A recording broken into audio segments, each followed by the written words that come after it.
Hi everyone, I'm Irene from PIF Capital. Today we are happy to have our IPO Guru Kee Tang with us. Hi Guru Kee Tang, would you like to tell us more about your background and experiences? Hi Irene. I started my career in banking and finance in the late 1970s when I started working for various international banks that were based in Singapore as their regional office. In the late 1980s, I went to the corporate sector and joined a US multinational as their regional finance manager. Then in the late 1990s, I started my own investment banking firm where I engaged in private equity, capital funding, and IPO listing. One of the first companies that I invested in was a telecommunications company that I helped to expand the business to Singapore, Malaysia, and Indonesia. In 2000, I listed this company on the Australian Stock Exchange.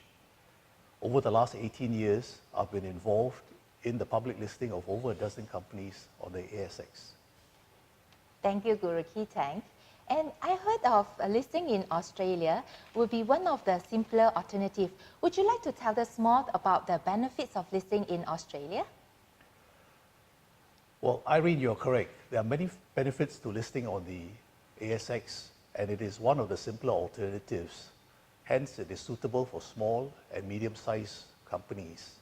The benefits of listing on the ASX include access to capital for growth, higher public profile, which gives assurance to customers and suppliers. It attracts international investors due to the increased transparency and credibility. It provides a currency for external growth and provides a secondary market for shares in the company, as well as aligns the commitment of employees and management to the company. Thank you, Guru Kee Tang. These are the good benefits that we have heard. And what are the criteria to be listed in Australia? Would you like to tell us more about it? Well, the listing criteria for the ASX is quite simple.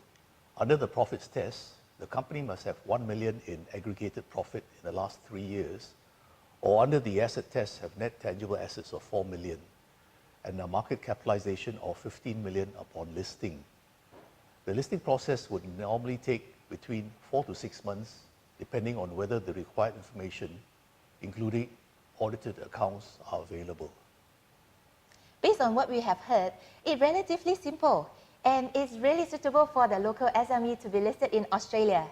Thank you, everyone.